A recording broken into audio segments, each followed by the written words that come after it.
Hey everybody, Jackie Grant here. Welcome to Connect and Grow podcast. So today we're talking all about running a business successfully in disability. Now we know that there's been massive changes going on. We know that here it is, December 16th, 2024, and we're about to head into the Christmas holiday period for, a little bit of downtime for most people. And then in the new year, there's even more changes coming. Now, right now, until the end of December, if you want to have your say on the mandatory registration process for people who are self-directed, so manage their own funding, so they submit the invoices to NDIA, they look after their team of who is supporting them, and there's different ways that they do that. If you want to have a say on how that should work, and it's really interesting what they've put for that, I have a lot of questions around it and the way it's written. If you want to have your say on the support coordination mandatory registration, the SIL, so supported independent living, and also if I can get my words out, platform providers. They're all open until the end of December. It's worth just having a read of what they're thinking about for each thing. For example, with the self-directed people, what I found really interesting is that they've put in there that they will be the employer.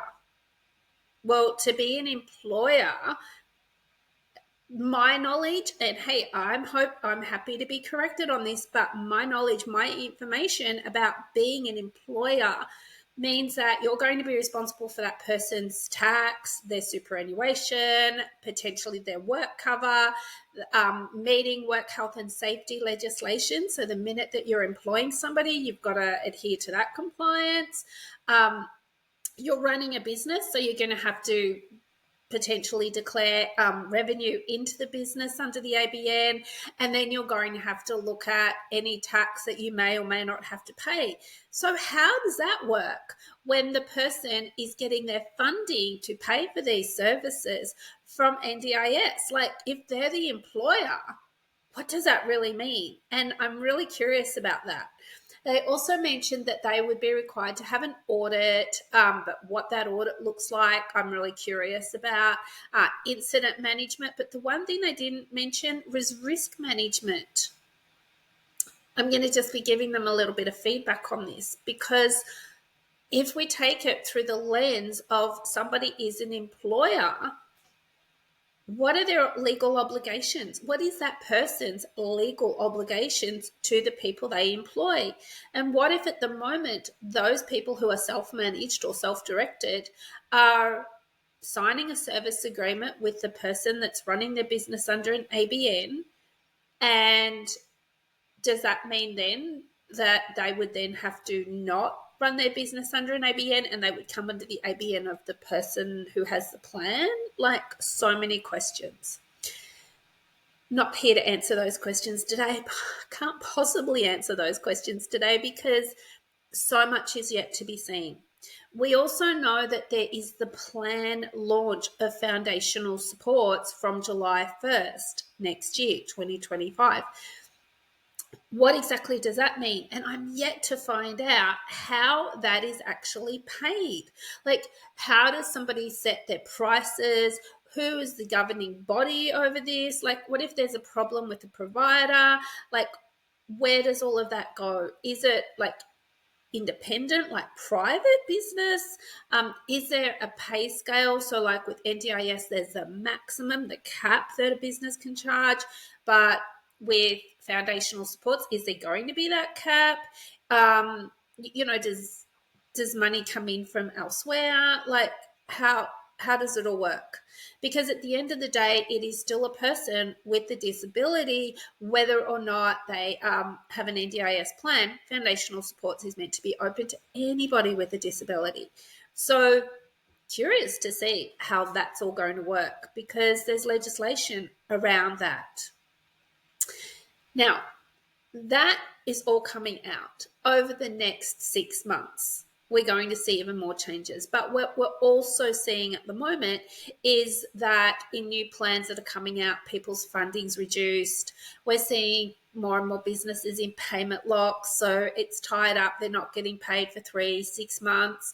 By that time, they've had to relinquish all their staff. They've had to move their participants onto a new provider. So even if they got their money, they have no business because they've had to let everybody go because they've been unable to pay them due to not being paid while sitting in a payment lock. And I know 4 or 5 businesses that have reached out in the last couple of weeks and said, I have to close my doors because, we've just got the money in, but all the participants have signed service agreements with new providers, have been with them.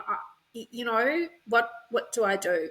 I have to either start all over again, and some of them built their business up over 4 or 5 years. And it's like, do I have the energy? Is there enough people to start my business again? Do I want to start the business again and maybe run into this again? The payment locks, a lot of businesses are experiencing them. While they check that they're doing all the right thing, they're completing all the paperwork. So let's talk about that a little bit. One of the first things the payment integrity team does once they've put that payment lock on and the time frame in which that invoice will start sitting before you hear from them can be a month or 2. I know a case where it was 6 weeks.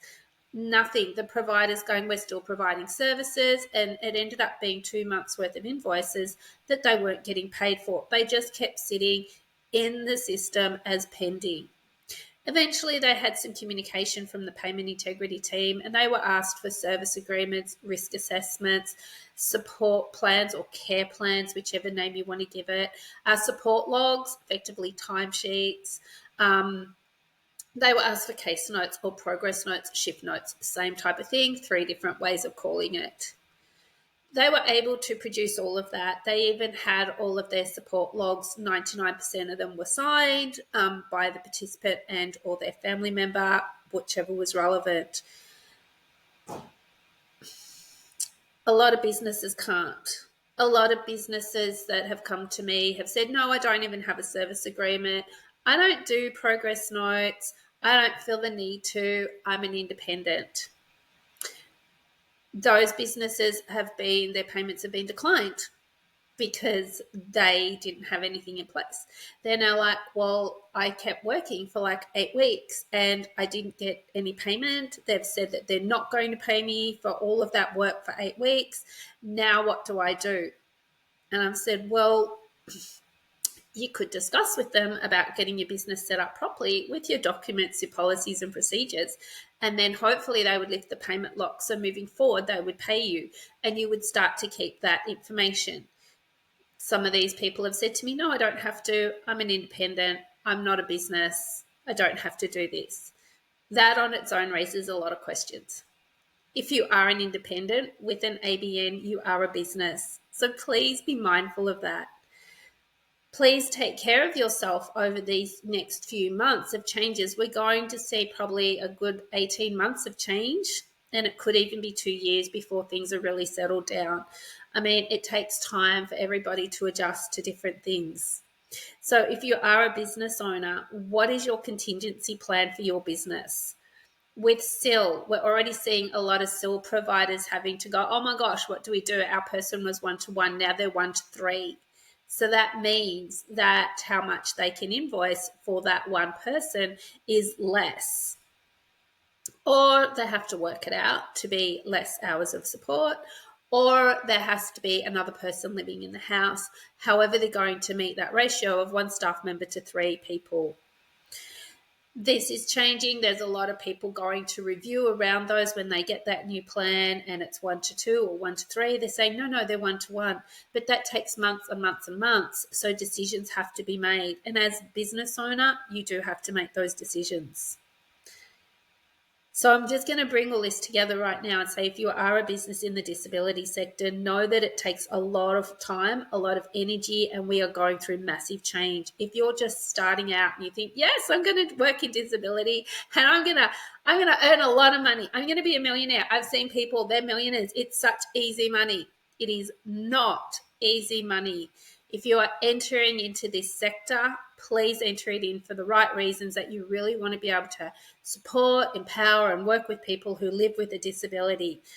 Some days their life is so tough already, they don't need someone else walking in and sitting down thinking, yeah, I'm making an easy $65 an hour, but you know what? I'm just going to sit and play on my phone because I'm not really that interested in what you're doing. I'm just here for the money and I want to just sit and play on my phone. No, that is not okay. You're there to provide a service. Yes, there is the potential to make a profit. I'm not going to dispute that. And every business owner wants to make a profit, including myself. But there's ways and means around it. And I encourage you to have integrity and honesty and do it the right way. Now, if you need some help, and also I encourage businesses to have a contingency plan. If you're relying solely on, cruising off into the sunset with just providing disability services and you're only just entering this now, what is your contingency plan? Because more and more changes are coming. They want to slow the growth from 23% to 8%, and apparently they're on track to do that.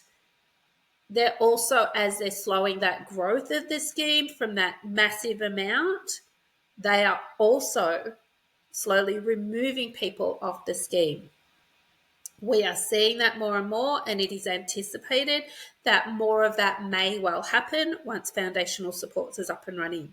So I encourage you, if you work in the disability sector, follow us at Break Free Consultancy. You'll see Connect and Grow magazine as well, and this podcast, wherever you're watching it, YouTube, social media, anywhere. Even if you're listening to it on Spotify, follow us.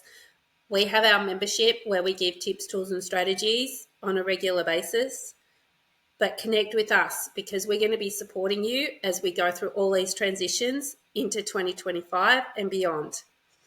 In the meantime, over the holiday period, over the Christmas, New Year period, stay safe, stay hydrated, and take care of you.